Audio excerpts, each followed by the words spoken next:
So I kind of, one of the things that I'm trying to do with a lot of the clubs at the P&L is I'm trying to get the how, right? And then the why.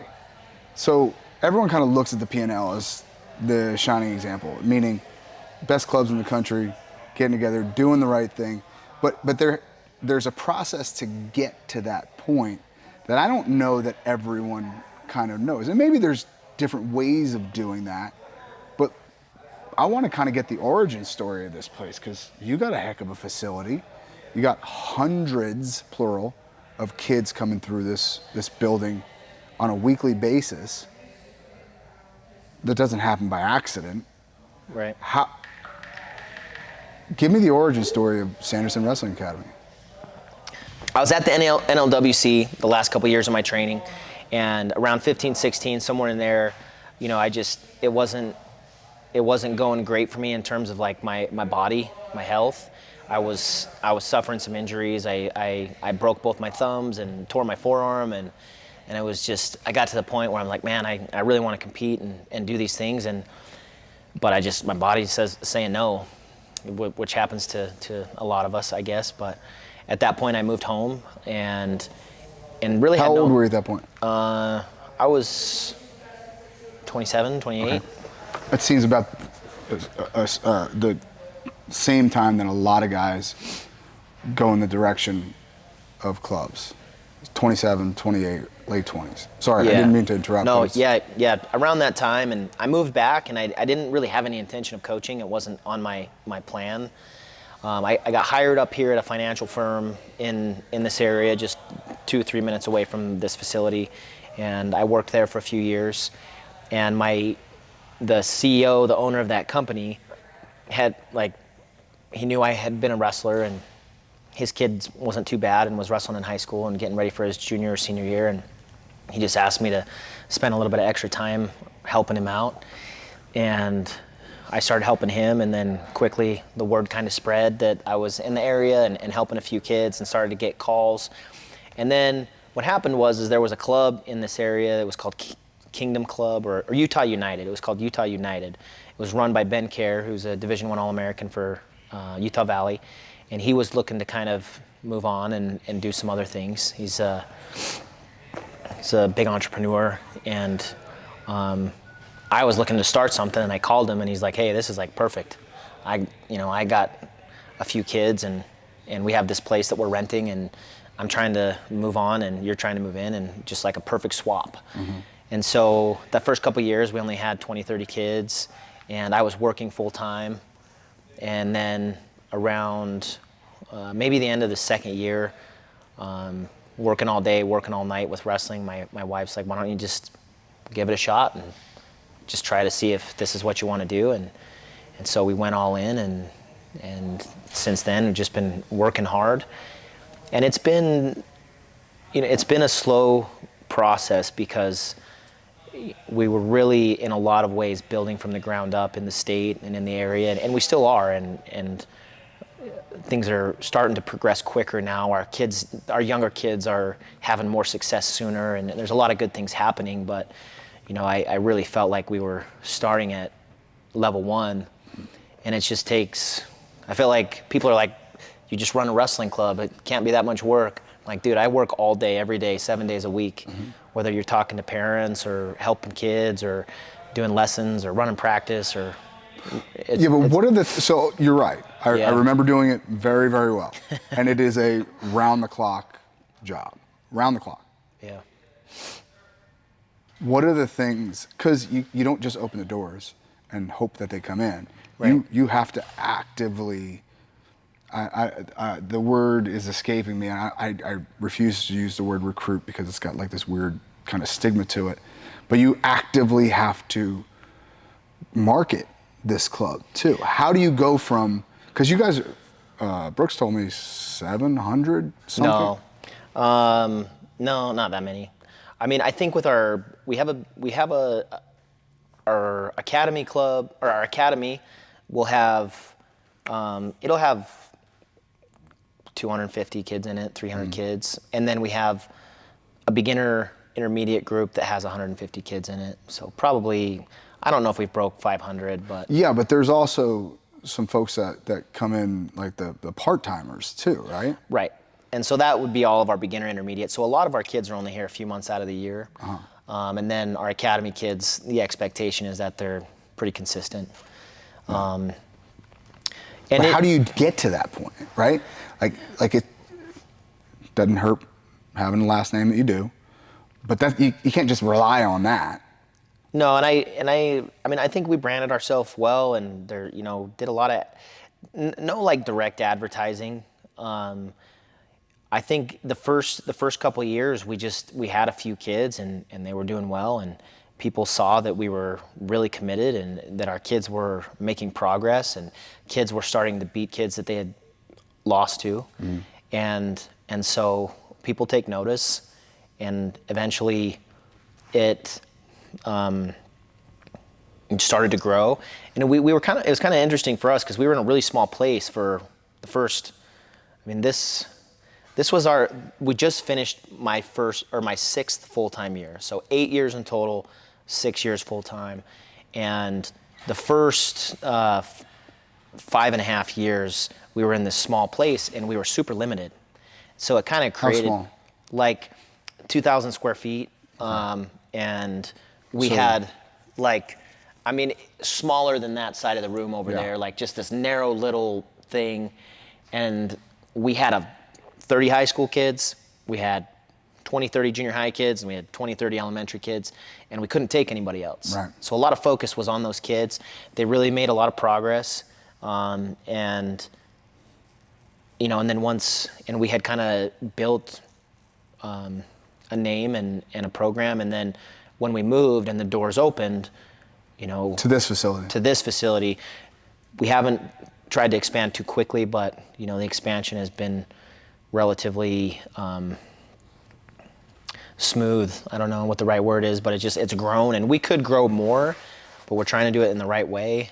But it just, I don't know, you know, like growing a program is hard. You got to work, and you got to be at all the weekend tournaments, and you got to be talking to people, and you got to be friendly, and it can't be just about wrestling. It can't be just about winning wrestling matches. I mean, that's an important part, and we want our kids to be as successful as they possibly can, and I want to help every single kid that walks through those doors reach their potential.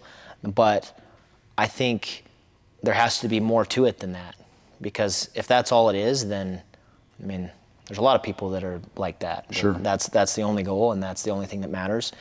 And there are important aspects of that, but you know, I realize that, let's say we do have 500 kids in our program. How many of those kids are going to be elite level Division I recruited full scholarship athletes? 1%.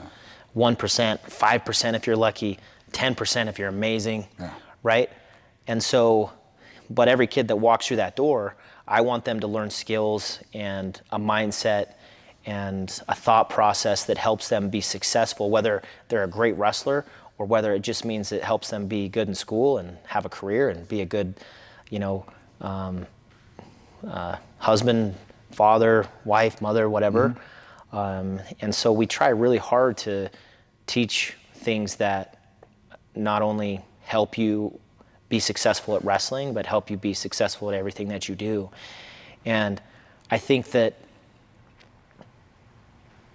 the things that make you successful at wrestling are the things that make you successful in life. And I think there's a right way to do it. I think there are wrong ways to do it that aren't positive. But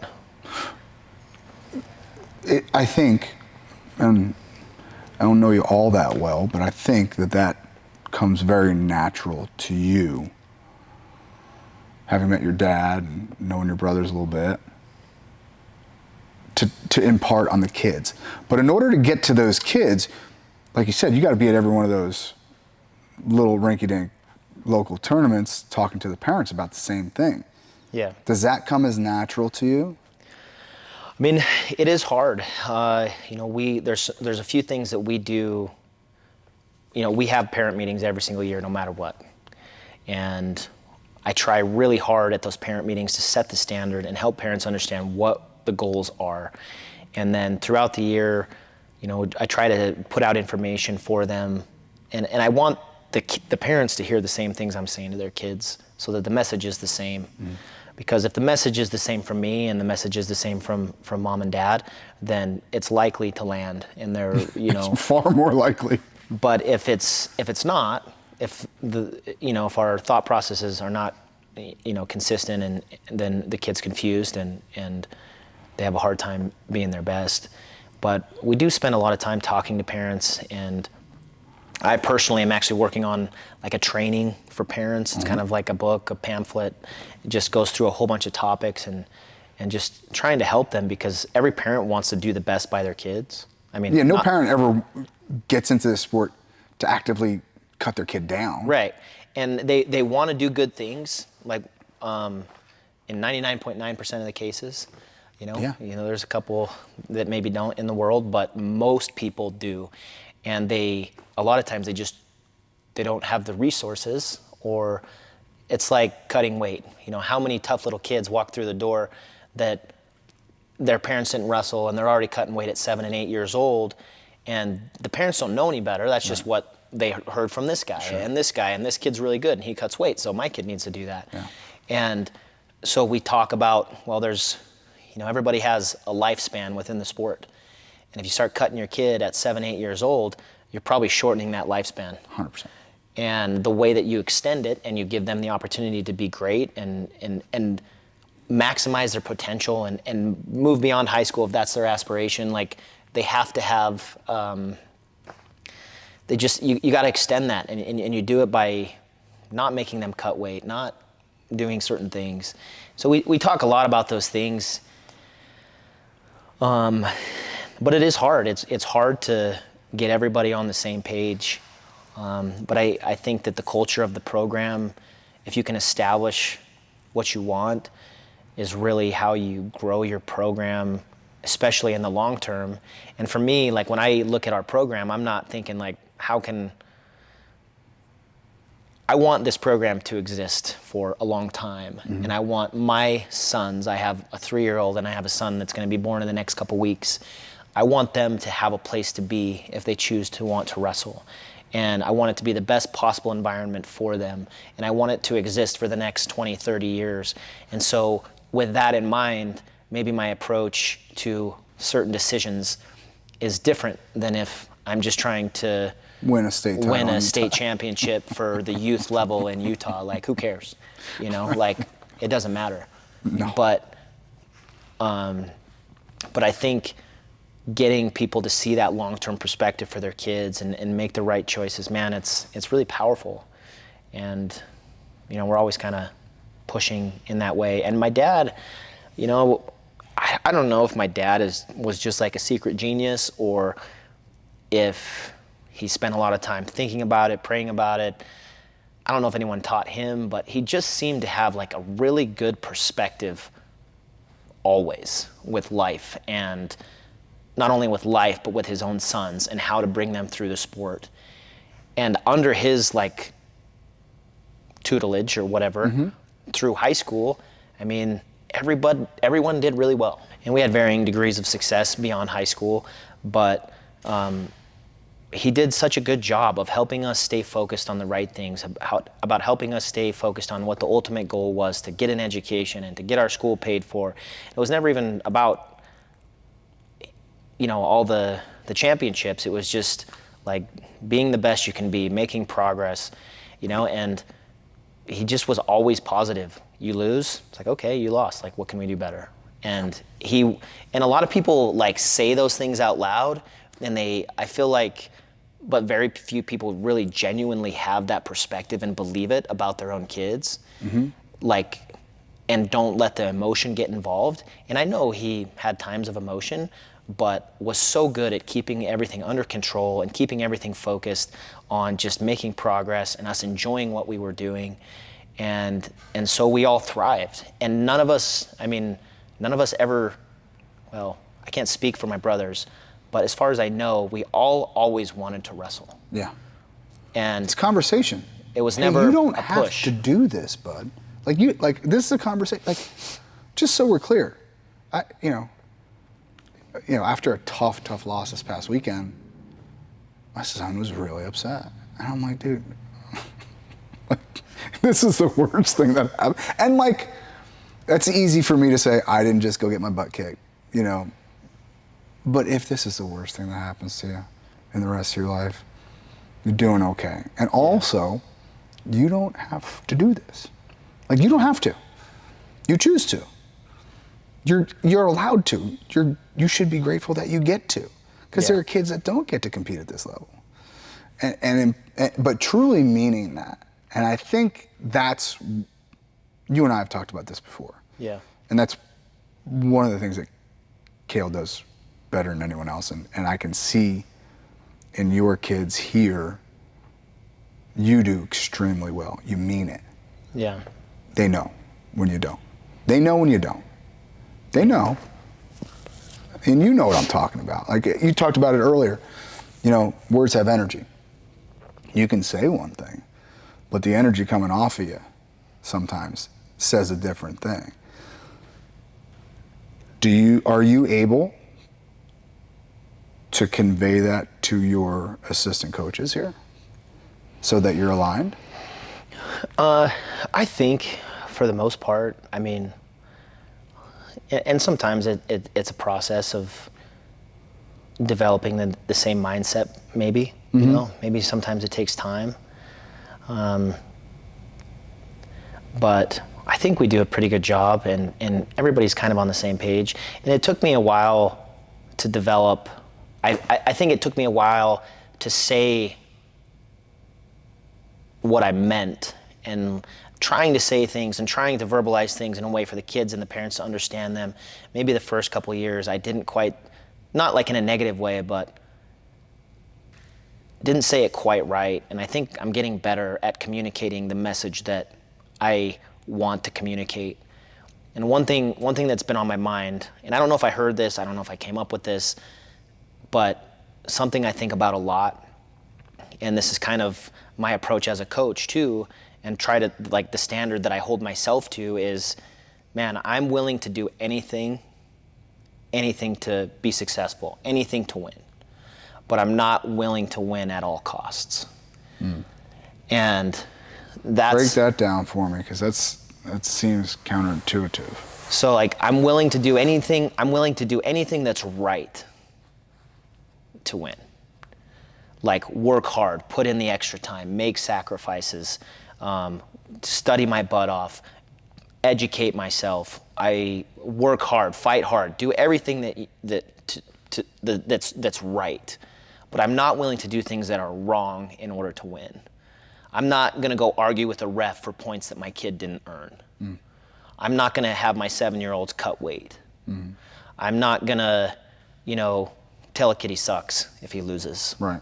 Like, because some people use shame to get their kids to be better. I'm never going to consciously shame a kid.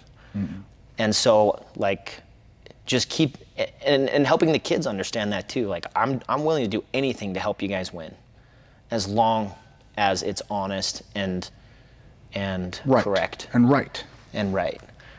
And because we want to use wrestling as a tool to develop these kids to be as successful as they can be in their life. And I want them to be honest and hardworking in everything that they do. We also want to win at wrestling. Sure. But that becomes a byproduct. Those things that becomes a byproduct. Right. If you're doing the right things all the time, and you're pushing yourself, and you're focused on making progress, and you're listening to your coaches, and you're making sacrifices, guess what? You're probably going to win a lot of matches.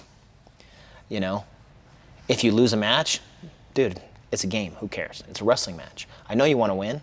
I want you to win because you want to win. And I'll do everything I can to help you win.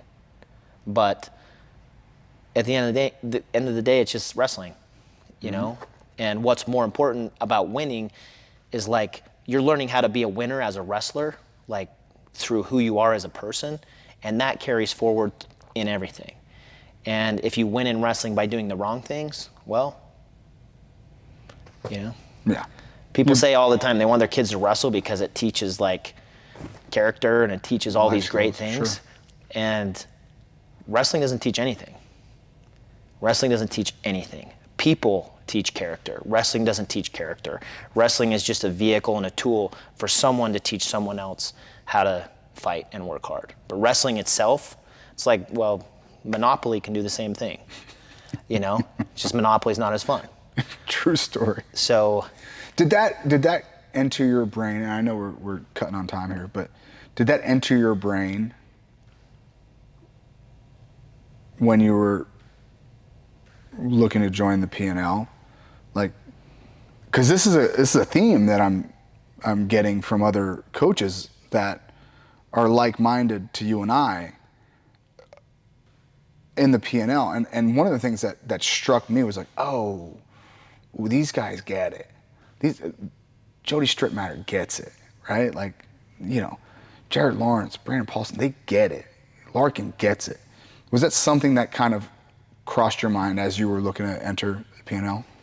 Yeah, I mean, every name that you mentioned, I have respect for all those guys, and I like all those guys, and I've had a good relationship with all those guys.